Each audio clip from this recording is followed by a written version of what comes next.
मैं एम के त्रिपाठी, आपका हिंदी टीचर, आपको लेसन 12 कैदी और कोकिला पढ़ाने जा रहा हूं। इस पाठ के कवि माखनलाल चतुर्वेदी जी हैं। माखनलाल चतुर्वेदी जी का जन्म मध्य प्रदेश के होशंगाबाद जिले में हुआ था 1889 में, और इनकी मृत्यु 1968 में। इनकी मुख्य रचनाएं हिम किरीटिनी, साहित्य देवता, हिम तरंगणी, वेणु लो गूंजे धरा।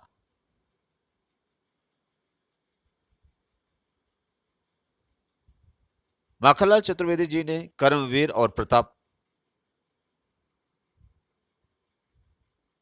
पत्रिकाओं का संपादन किया।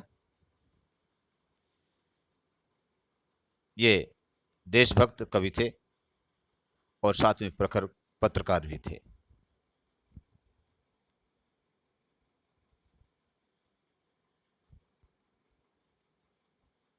कैदी और कोकिला पाठ में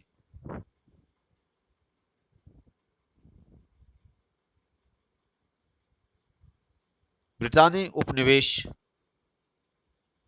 के शोषण तंत्र का बारीक विश्लेषण किया गया है। यह कविता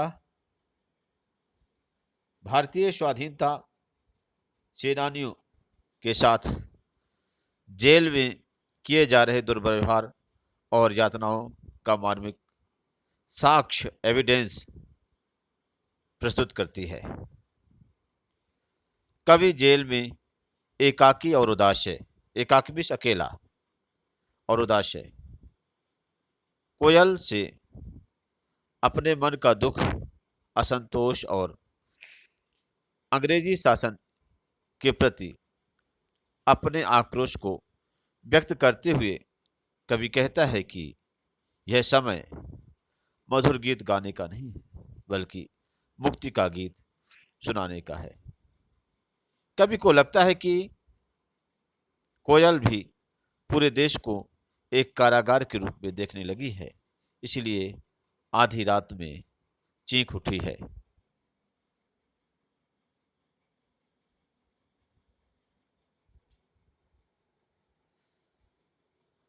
इस पाठ का प्रतिपाद्य विषय इस प्रकार से है।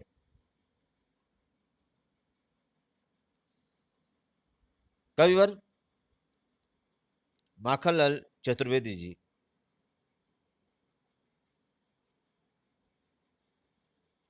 ने कैदी और कोकिला पाठ, जो कि इनके काव्य संग्रह हिमकृतनी से लिया गया है, इसमें कवि ने कोयल से अपने मन के दुख, अपने असंतोष को और अंग्रेजी सरकार के प्रति अपने आक्रोश को, अपने गुस्सा को व्यक्त किया है, बताया है। कवि कोयल को मधुर गीत न गाकर के मुक्ति का गीत गाने के लिए बाध्य करता है।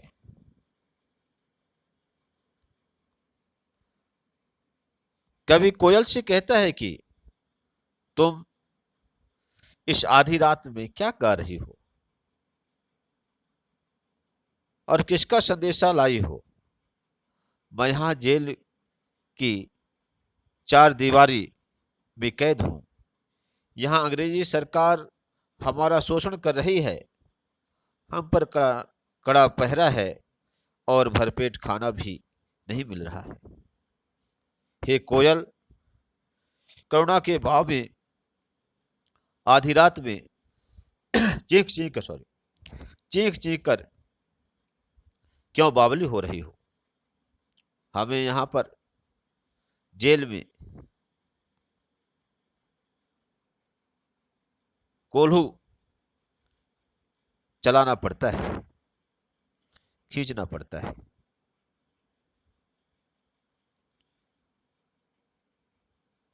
और शायद इसलिए रात में करुण स्वर में कोयल बोल रही हो तुम, जिससे कि हमारे हृदय में, दिल में कोई दुख ना पहुंचे।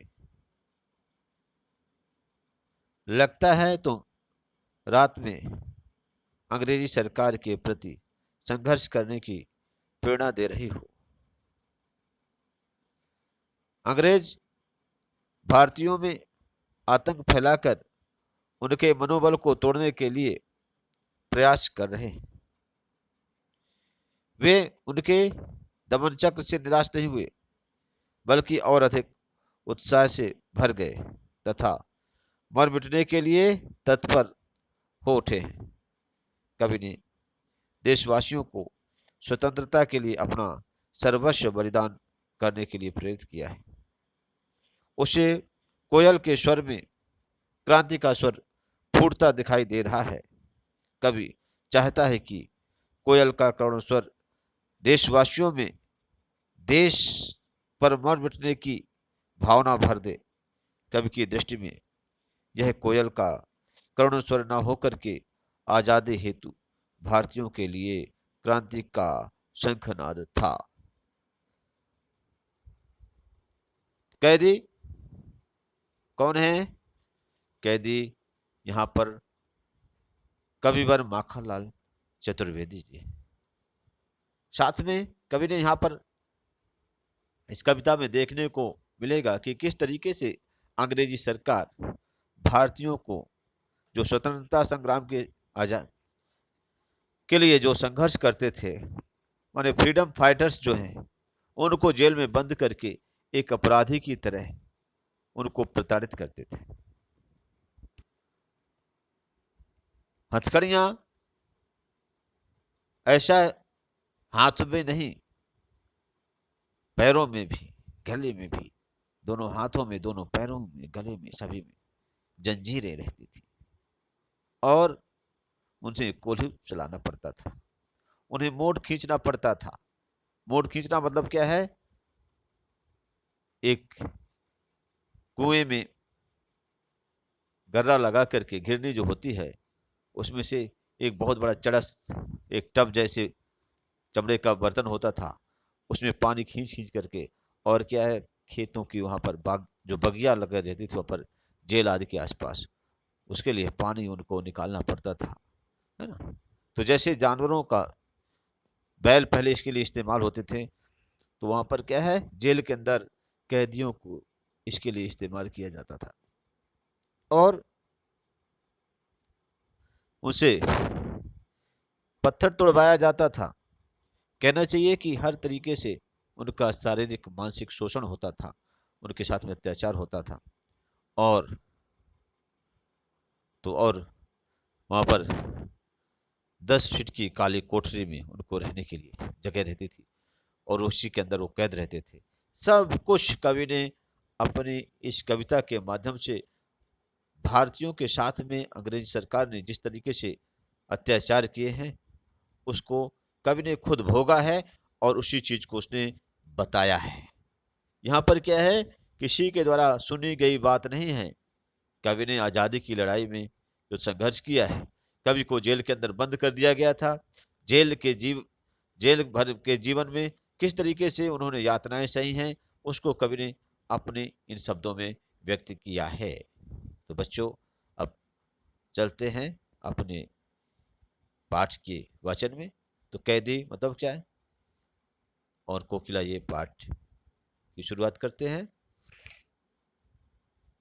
क्या गाती हो, क्या गाती हो, क्यों रह रह जाती हो, कोकिल बोलो तो, क्या लाती हो, संदेशा किसका है, कोकिल बोलो तो। ऊंची काली दीवारों के घेरे में, डाकू चोरों बटमारों के डेरे में, जीने को देते नहीं पेट भर खाना, मरने भी देते नहीं तड़प रह जाना। जीवन पर अब दिन रात कड़ा पहरा है, शासन है या तम का प्रभाव गहरा है, हिम कर निराश कर चला रात भी काली, इस समय काली माँ मई जगी क्यों आली। बच्चों, यहां पर कवि माखनलाल चतुर्वेदी जी आधी रात के समय पर जेल के अंदर बंद हैं, और जेल के अंदर बंद है तो आधी रात में अचानक कोयल के बोलने की आवाज सुनाई देती है। अब उस आवाज को सुनकर कवि को लगता है,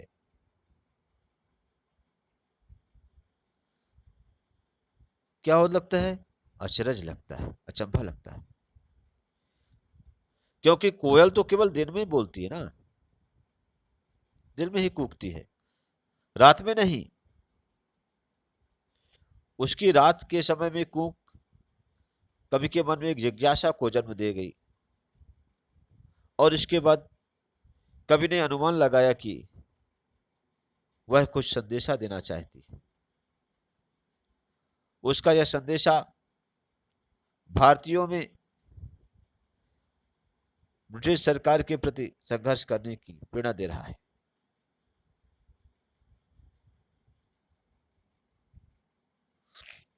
कवि कह रहा है कि क्या गाती हो, क्यों रह रह जाती हो, ऐ कोयल बताओ, इस अंधेरी रात में तुम क्या गाना चाहती हो, गा करके क्यों तुम क्या बताना चाहती हो, फिर गाते गाते बीच में रुक क्यों जाती हो,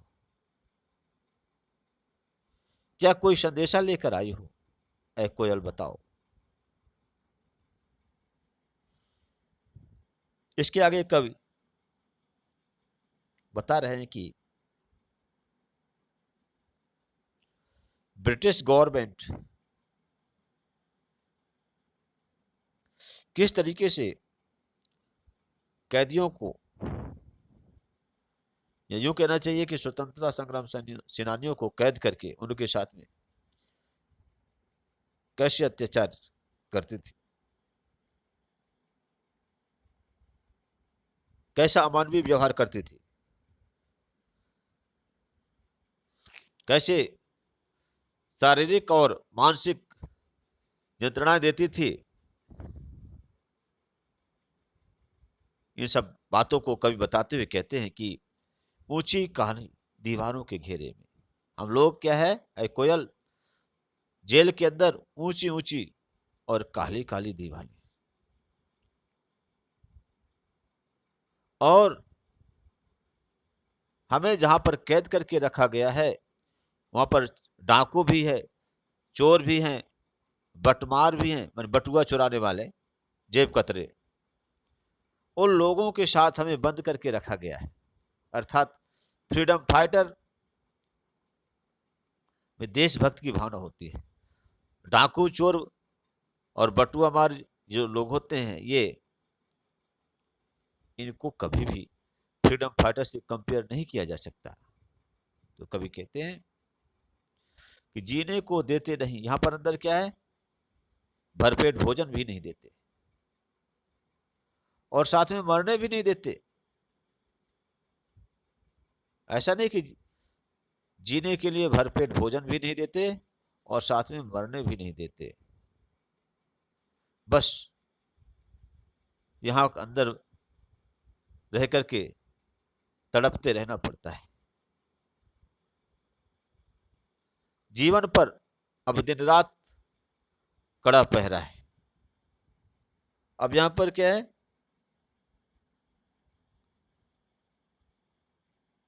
यहां पर वो बताना चाहते हैं, भाई देखिए, उन पर चौबीसों घंटे कड़ा पहरा रहता है।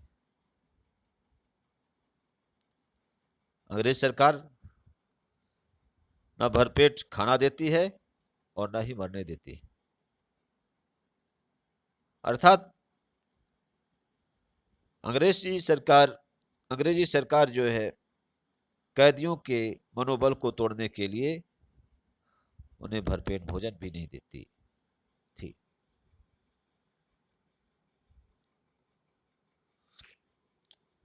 कवि ने बताया कि शासन है या तम का प्रभाव गहरा है।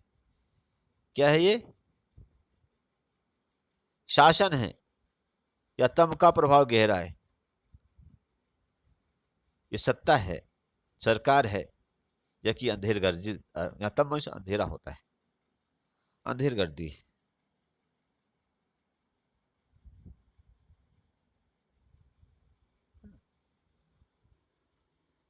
यहां पर हिमकर निराश कर चला रात भी काली। हिमकर निराश कर चला रात भी काली। कवि कहते हैं कि शायद हिमकर अर्थात चंद्रमा, अंधेरी रात है, तो कवि को लगता है कि शायद चंद्रमा भी निराश होकर के और आसमान से चला गया। उसे भी लगता है आशा की किरण दिखाई नहीं देती, इसलिए चंद्रमा भी अब क्या है, आसमान में निकलना बंद कर दिया है।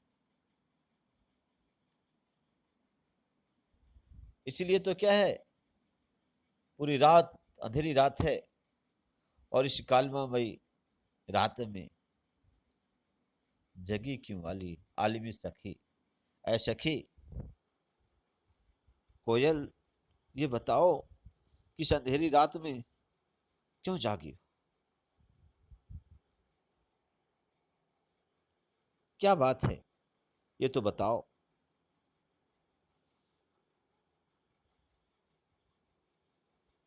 क्यों हूक पड़ी वेदना बोझ वाली सी, कोकिल बोलो तो क्या लूटा? क्वेश्चन मार्क है। कवि कहते हैं कि एक कोयल, क्यों हूक पड़ी वेदना बोझ वाली सी। वेदना, कोयल ये बताओ कि तुम्हारे स्वर में वेदना का स्वर साफ साफ झलक रहा है, ये तो बताओ कि तुम्हारा कुछ लुट गया क्या?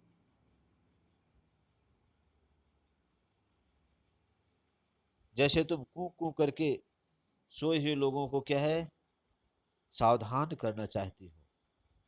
कोयल बताओ क्या बात है।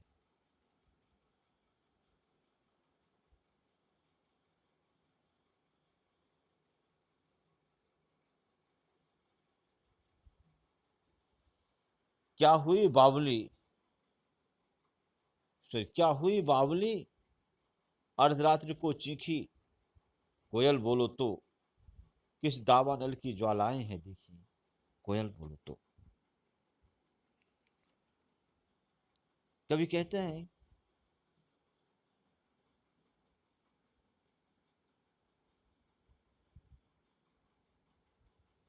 मृदुल, यहाँ पर क्या है, क्यों हूँ पड़ी वेदना बोझ वाली सी, कोयल बोलो तो क्यों लूटा मृदुल वैभव की रखवाली सी, कोकिल बोलो तो क्या तुम्हारा कुछ लूट गया है? मृदुल वैभव, तुम्हारी कोमलता, ये जो तुम्हारी संपत्ति है, तुम्हारे मधुर स्वर जो तुम्हारी संपत्ति है, क्या उसे भी अब ये लुटने का अंदेशा है क्या?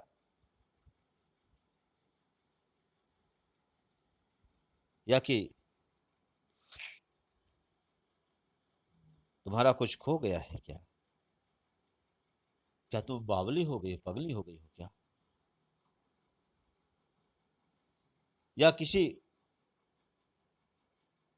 दावानल की ज्वालाएं हैं देखी, क्या तुम्हें किसी विनाश की, भयंकर विनाश की आहट समझ में आ गई क्या? दावानल, किसी जंगल की भीषण आग की तरह, जलती हुई आग की तरह तुम्हें दिखाई दे रही क्या? अर्थात तुम्हें किसी भयंकर विनाश की ओर तुम क्या जनता को जागृत करने वाली हो। ये बताओ क्या कारण है कि तुम आधी रात में कूकने चली आई। कवि का मानना यही है कि कोयल कहीं ना कहीं किसी न किसी परेशानी को समझ करके, उसका अनुमान लगा करके और आधी रात में कूक रही है। कोई ना कोई मैसेज, कोई ना कोई संदेशा जरूर देना चाहती है। आगे कवि कहते हैं क्या देख न सकती जंजीरों का गहना, हथकड़ियां क्यों यह ब्रिटिश राज का गहना, कोल्हू की चर रखचू जीवन की तान, गिट्टी पर उंगलियों ने लिखे गान, मैं मोड़ खींचता लगा पेट पर जुआ, खाली करता हूं ब्रिटिश अकड़ का कुआं, दिन में करुणा क्यों जगे रुलाने वाली, इसलिए रात में गजब ढा रही आली।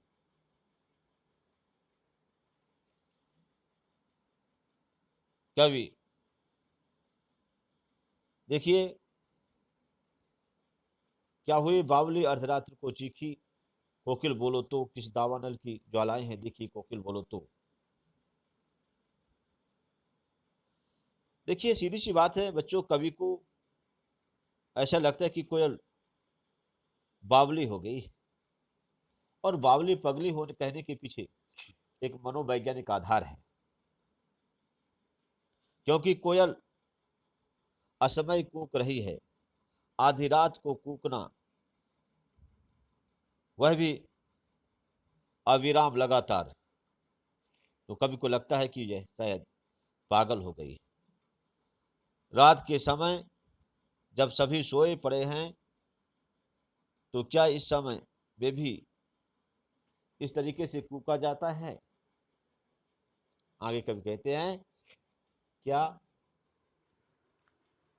ऐ कोयल तुम हमारा हाल चाल पूछना चाह रही हो, क्या तुम्हें नहीं मालूम कि तुम्हें दिखाई नहीं देता कि हमारे शरीर में क्या है।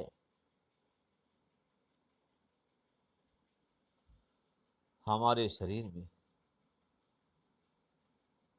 पूरा शरीर हथकड़ियों से जकड़ा हुआ है।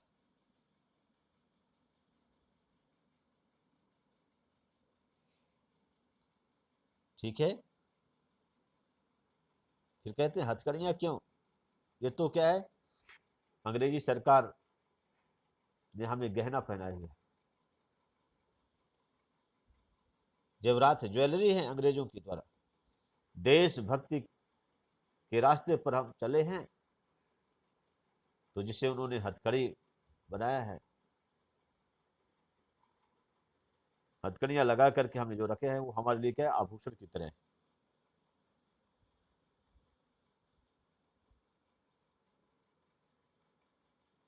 यहां पर हमें तरह तरह की यातनाएं दी जा रही हैं, जैसे बैलों की तरह कोल्हू में जोता जाता है।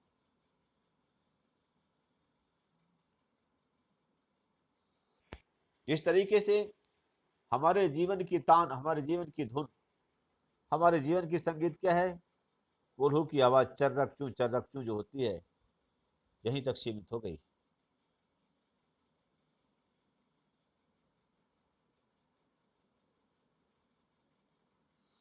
गिट्टी पर उंगलियों ने लिखे गान, जिन हाथों से जिन क्या गीत लिखे जाते थे, आज वो हाथ क्या है,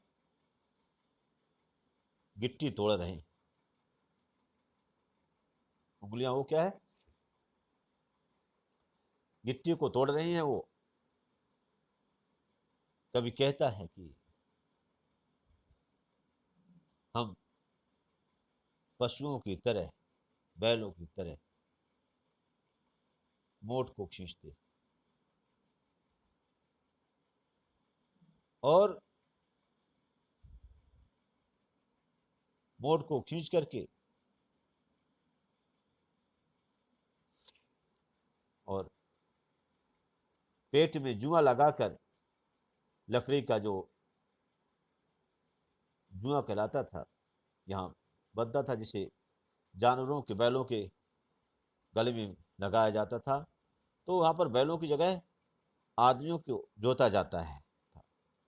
बोले कि क्या है, पेट में उस जुआ को लगा करके और मोट, मैंने बताया था एक चरस होता है, उसमें क्या एक टब जैसे होता था, उसमें क्या रस्सा बांध करके और कई बाल्टी पानी उसमें भरा रहता था, तो उसे क्या है खींचा जाता था। तो इसके लिए क्या है, पेट में जुआ लगा करके और हम उसे पानी कुएं से निकालते हैं मोट के द्वारा। ब्रिटिश गवर्नमेंट हमें क्या है यातना देना चाहती है, लेकिन इतने कष्ट झेलने के बाद में भी हम क्या है ब्रिटिश गवर्नमेंट की अकड़ को क्या है कम कर रहे हैं। अर्थात जितना वो कष्ट दे रही है उसमें हम अपने आंसू नहीं बहाते, बल्कि उस कष्ट को झेलते हुए अपने मन में आजादी की भावना जैसी की तैसी बनाए हुए हैं। मन में क्रांति की ज्वाला उसी तरीके से जल रही है। मन में अंग्रेज सरकार के खिलाफ जो आक्रोश है वो दीनता में परिवर्तित नहीं हो रहा कि हम क्या है हाथ पैर जोड़े गिड़गिड़ाएं और कहें कि नहीं माफ कर दीजिए, अब दोबारा ऐसा नहीं करेंगे, है ना, ऐसा मत कराइए। तो कभी कहता है कि हम क्या है ब्रिटिश गवर्नमेंट जितनी भी प्रताड़ना देती है हम उस प्रताड़ना को झेलते चले जा रहे हैं। दिन में करुणा क्यों जगे रुलाने वाली, इसलिए रात में गजब ढा रही आली। कभी कहते हैं कोयल से कि शायद दिन में क्या है तुम्हारे मन में जो करुण भाव थे उन करुण भाव को शायद दिन में तुम उस चीज के नहीं कह सकते। दिन में जो भाव नहीं उठे हैं उन भावनाओं को दिन में ही कह देना चाहिए था, लेकिन क्या शायद कोयल इन करुण भावों को इसलिए नहीं कह पाए क्योंकि इनको देखकर हो सकता है तुम्हें रोना आता रहा हो। इसलिए रात के इस अंधेरे में तुमने क्या किया, ये क्रांति का संदेशा हिंदुस्तानियों को सुना रही हो। क्या यही बात है कोयल, बताओ तो कि दिन में अगर इस करुण गाथा को सुनाया जाता तो मैं भी ऐसा भी हो सकता है कि कोई सुनता कोई नहीं सुनता। और यह करुण गाथा करुण कहानी कैदियों के साथ में हो रहे दुर्व्यवहार के बारे में अगर देशवासियों को बताया भी जाता तो हो सकता है कि इस दिन के इस शोरगुल में उस बात को सही ढंग से शायद नहीं सुन पाते। तो क्या कोयल इस रात के इस अंधेरे में तुम इस करुण गाथा को सुनाने आई हो? कोयल बताओ तो क्या बात है। इस शांत समय में अंधकार को वेद रो रही क्यों हो, कोकिल बोलो तो चुपचाप मधुर विद्रोह भी इस भांति बो रही क्यों हो। कोकिल बोलो तो ऐ कोयल, जब चारों ओर शांति का माहौल है, चारों ओर अंधेरा है, उस समय अंधेरे को चीरते हुए तुम क्यों रो रही हो? क्या इस रात के अंधेरे में अंग्रेजी सरकार के खिलाफ अपने मीठी वाणी से क्रांति के बीज बोने का काम कर रही हो? बताओ कोयल, क्या बात है? आगे कवि कह रहे हैं कि अपने जीवन की उस कालिमामयी स्थिति को चित्रित करते हुए कवि कोयल से बता रहे हैं कि देखो कोयल, जेल के अंदर हमारे हालात कैसे हैं?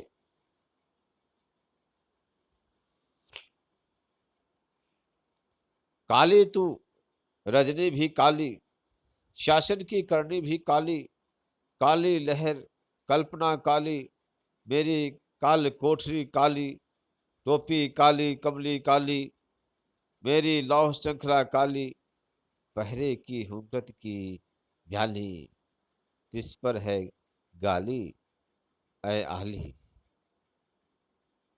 इस काले संकट सागर पर मरने की मदमाती, कोयल बोलो तो अपने चमकीले गीतों को क्यों कर हो तेरा थी, कोकिल बोलो तो। कभी कहता है देखो कोयल, यहाँ पूरी जिंदगी ही अंधकार में डूब गई है। वो कहते हैं कि देखो काली रात है, एक कोयल तुम काली हो, काली रात है, अंग्रेजी सरकार के सभी कारनामे काले हैं, कल्पना लहर सब कुछ, सोच विचार सब कुछ काले हैं, और जहां पर हमें रखा गया है वह कोठरी भी काली है। हमें जो पहनने के लिए टोपी मिली है वो भी काली टोपी दी गई है, हमें ओढ़ने के लिए जो कंबल मिला है वो भी काला है, हमारे शरीर पर जो हथकड़ियां हैं वो भी काली हैं, और इसके बाद हथकड़ियों से जकड़े हुए और जेल की कोठरी में बंद होने के बाद में भी अंग्रेज क्या है, पहरे की हुकती की ब्याली, जो पहरा लगाया जाता है वो सर्पणी नागिन की तरह, नाग की तरह क्या है, नागिन की तरह जो पहरा लगा रहता है। पता नहीं कब डस ले। तो इस तरीके से डरावना पहरा लगा रहता है, और पहरा देने वाले क्या है, तिस पर है गाली, गालियां भी दी जाती है, आयाली ऐसा की, मैंने पहरेदार जो है तो क्या है, गालियां भी बकते हैं। तो इस काले संकट सागर पर, इस अत्याचार के संकट पर भरे इस समुद्र पर, ऐ कोयल तुम पागल होकर क्यों मरने आ रही हो? क्यों मरना चाहती हो? कोयल बताओ तो अपने इन सुंदर गीतों को इस रात के अंधेरे पर क्यों गा रही हो? क्या तुम उन्हें, क्या लोग प्रसिद्धि देना चाहती हो अपने गीतों को, इसलिए रात के अंधेरे में गा रही हो? कोयल बताओ तो। आगे कभी कोयल में और अपने बीच में डिफरेंस बताते हुए कहता है कि मे बी, शायद कोयल भी अपने आप को जेल में कैद महसूस कर रही है, तो शायद इसलिए रात के इस अंधेरे में वो क्या है, बोल रही है। ऐसा भी कवि ने परिकल्पना की। और फिर इसके बाद कवि कहता है कि देखो तुझे मिली हरियाली डाली, मुझे नसीब कोठरी काली, तेरा न भर का संचार, मेरा 10 फुट का संसार, तेरे गीत कहावे वाह, रोना भी है मुझे गुनाह, देश देख विषमता तेरी मेरी, बजा रही तिस पर रन फेरी। इस हुंकृति पर अपने कृत से और कहो क्या कह दूं, कोकिल बोलो तो मोहन के व्रत पर प्राणों का आशव किसमें भर दूं। कोकिल बोलो तो। कवि कहते हैं कि ऐ कोयल देखो, तुम में और मुझ में काफी अंतर है। तेरे कंपेयर कवि यहां पर कर रहे हैं कि कोयल देखिए,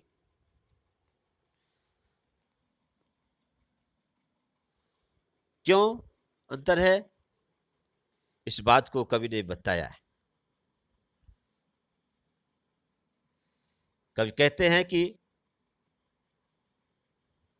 पहले तो कवि ने ये बताया इसके पहले कि देखो कोयल, रात सरकार के क्रियाकलाप, काली लहर है, कल्पना, काली कोठरी है मानी जेल है, टोपी, कंबल, लोहे की हथकड़ियां, सब कुछ काला है।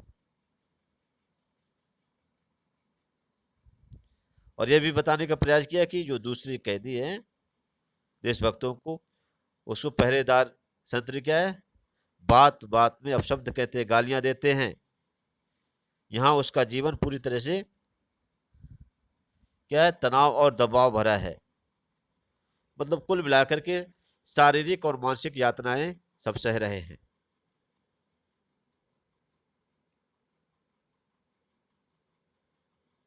तो कवि कहता है कि इस काले संकट सागर पर, मैंने इस कवि कहता है कि देखिए यहां पर कवि ने कोयल की कूकने की तुलना क्या है, तूफानी लहरों के बीच नाव से सागर को पार करने के समान दुस्साहसपूर्ण कार्य बताया है ना।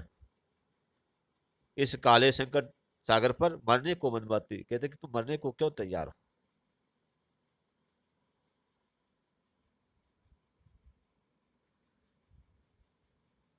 तो आगे कवि कहते हैं कि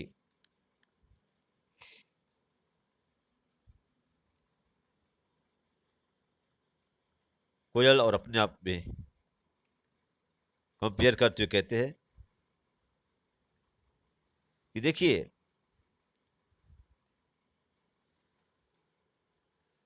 तुझे कोयल, तेरे घूमने के लिए क्या है, तुझे घूमने के लिए क्या पूरा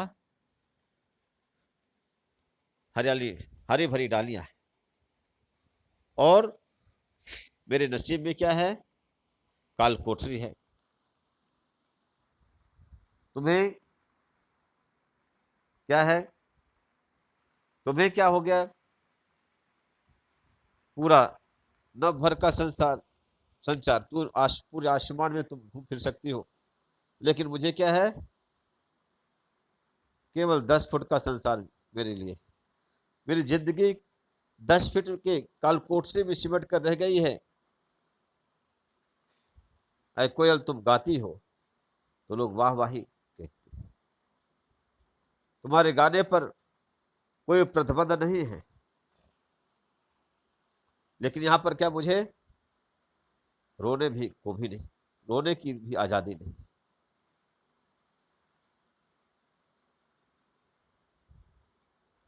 हमारा रोना भी यहाँ अपराध की श्रेणी में गिना जाता है। ऐ कोयल देखो, हमारे और तुम में कितना अंतर है, इसके बाद में भी तुम क्या है, यह विद्रोह के गीत गा रही हो।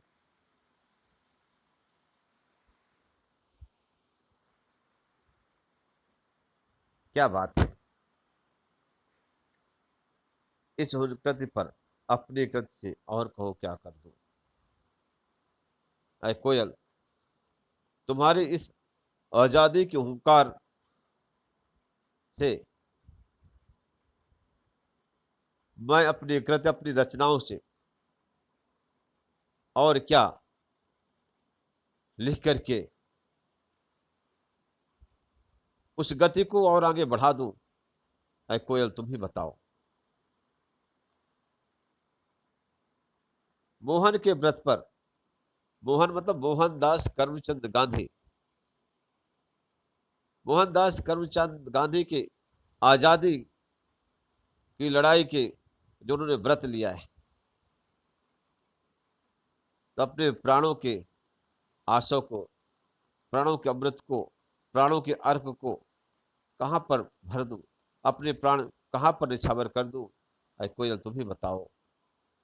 अर्थात कवि यहाँ पर ये कहते हैं कि मोहनदास करमचंद गांधी अर्थात महात्मा गांधी ने जो आजादी के लिए जो व्रत लिया है, जो संकल्प लिया है, उस आजादी की इस लड़ाई के लिए मैं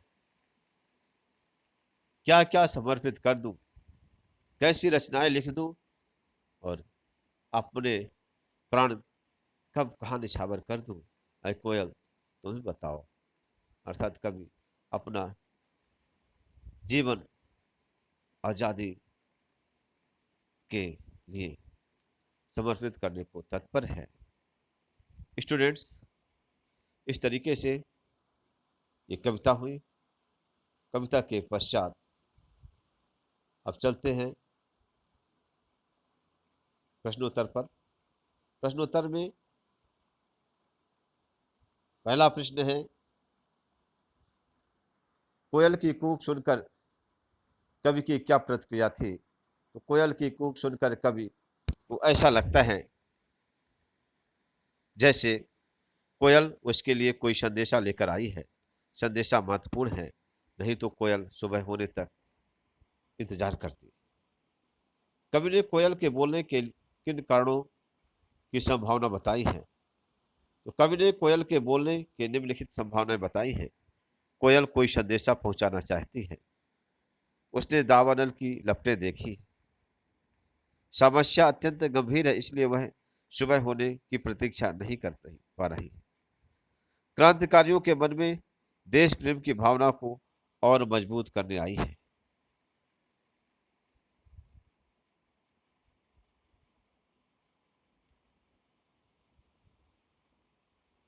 किस शासन की तुलना तम के प्रभाव से की गई है और क्यों? अंग्रेजी शासन की तुलना तम के प्रभाव से की गई है, क्योंकि अंग्रेज सरकार की कार्यप्रणाली अंधकार की तरह काली है। यहाँ अंधकार का मतलब अन्याय से है। अंग्रेज शासन प्रणाली अन्यायपूर्ण थी। कविता के आधार पर पराधीन भारत की जेलों में दी जाने वाली यंत्रणाओं का वर्णन कीजिए। तो कविता के आधार पर हम कह सकते हैं कि तत्कालीन समाज में अंग्रेजों द्वारा भारतीय कैदियों के को तरह तरह की यातनाएं दी जाती थी। कैदियों से पशुओं की तरह काम करवाया जाता था। उन्हें अंधेरी कोठरियों में कैदियों को जंजीरों में भी बांध करके रखा जाता था। कोठरियां भी बहुत छोटी थी और खाने को भी कम दिया जाता था।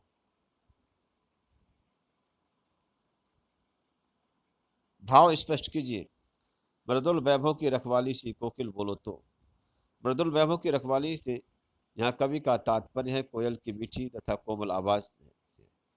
उसकी आवाज में मिठास होने के बाद भी जब वह वेदनापूर्ण आवाज में चीख उठती है, तो कवि उससे उससे उसकी वेदना का कारण पूछता है। उमोट खींचता लगा पेट पर जुआ, खाली करता हूँ ब्रिटिश अकड़ का कुआं। देखिए, अंग्रेजी सरकार कवि से पशुओं की तरह परिश्रम करवाती है। कवि को पेट पर जुआ लगा करके कुएं से पानी खींचना पड़ता है, परंतु इससे भी वह दुखी नहीं होता तथा अंग्रेजी सरकार के षड्यंत्र को विफल कर उनकी अकड़ को समाप्त कर देना चाहते हैं।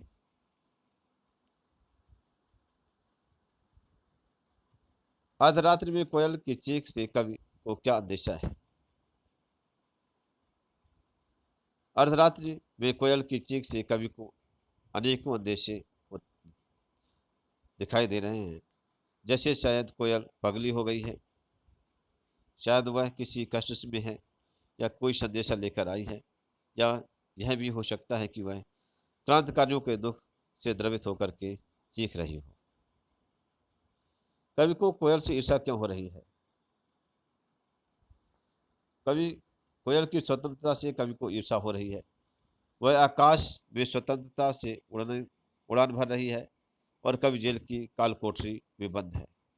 कोयल गा करके अपने आनंद को प्रकट कर सकती है, पर कवि के लिए तो रोना भी एक गुनाह है, अपराध है, जिसके कारण से उसे दंड भी मिल सकता है।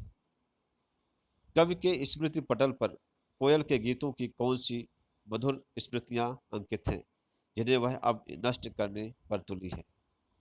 कवि की स्मृति में कोयल के गीतों की कुछ मधुर यादें अंकित हैं।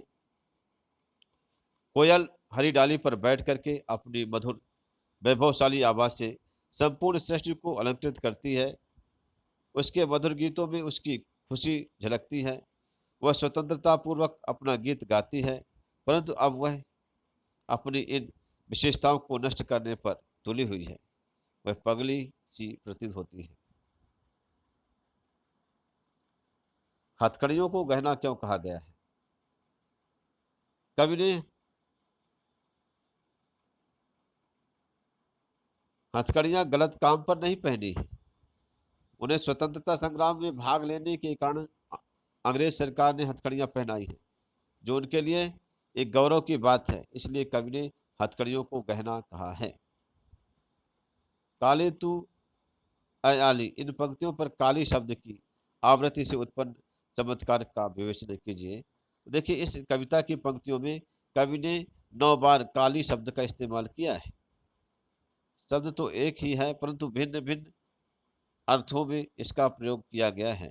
कहीं पर यह शब्द अंग्रेजी सरकार की काले का शासन को संबोधित कर रहे हैं, तो कहीं पर वातावरण की कालिमा को और निराशा को उजागर कर रहे हैं।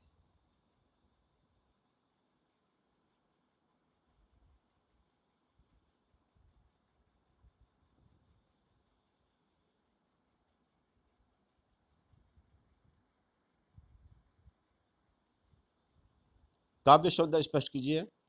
किस दावानल की ज्वालाएं हैं दिखी? यहाँ कवि ने कोयल की वेदनापूर्ण आवाज पर अपनी आशंका व्यक्त करते हुए कहा है, प्रश्नात्मक शैली में कहा है कि कोयल के कष्ट का अनुमान लगा रहा है कि कवि ने एक बिंबात्मक शैली का प्रयोग किया है। भाषा सहज है और सरल है।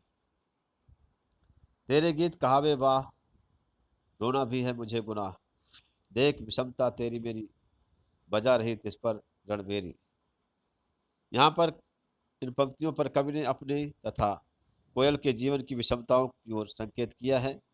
कवि ने यहाँ तुकबंदी का प्रयोग किया है, अपनी तथा कोयल के जीवन की तुलना की है तथा सरल और भाषा का प्रयोग किया है। काव्य सौंदर्य में यह इसी तरीके से लिखा जाता है। भाषा क्या है और किस तरीके से अगर अलंकार बताना है, रस छंद अलंकार बताना होता है, ये सब काव्य सौंदर्य के अंतर्गत आता है।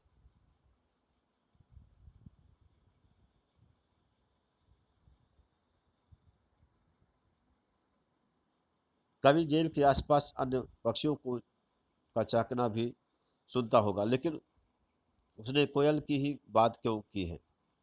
यहाँ कोयल भारत माता का प्रतीक है। कोकिला रात के समय नहीं बोलती, उसकी आवाज में कवि को वेदना की अनुभूति होती है। अतः रात को उसका इस प्रकार से करुण स्वर में गाना आने वाले किसी संकट का प्रतीक है। कोकिल की आवाज अन्य पक्षियों की तरह मधुर तथा भिन्न है, इसलिए कवि ने कोकिल की ही बात कही है। आपके विचार से स्वतंत्रता सेनानियों और अपराधियों के साथ साथ एक साथ जो तो एक जैसा व्यवहार क्यों किया जाता रहा होगा? देखिए, अंग्रेज सरकार के लिए स्वतंत्रता संग्राम सेनानी और अपराधी एक जैसे थे।